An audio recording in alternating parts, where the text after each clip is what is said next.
يا طالبا سبل العلوم وقاصدا لمناهج التقوى وركب حصان أخلص لربك واصدقن طلابه فهو المجيب يا أخ الإيمان واتبع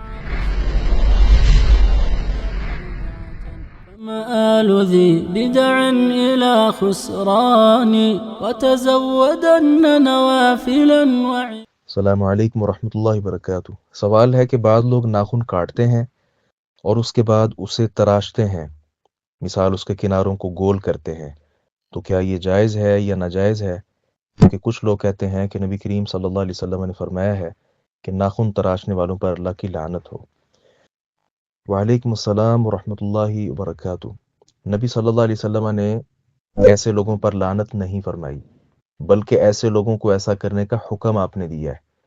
اگر الفاظ پر غور کر لیں جو حدیث مبارکہ کے ہیں تو اس پر تقلیم الاظفار ہے، تقلیم، تو تقلیم الاظفار، تقلیم کا مطلب ہوتا ہے تراشنا، اور الاظفار جو ہے یہ ظفر کی جمع ہے ناخنوں کو۔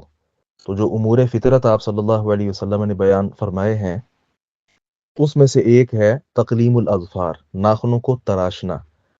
تو یہ قلم جو ہوتی ہے نا، قلم، اس کو بھی تراشا جاتا ہے، تراش خراش کر کے بہترین ایک قلم بنتی ہے، تو اسی سے ہی یہ تقلیم ہے۔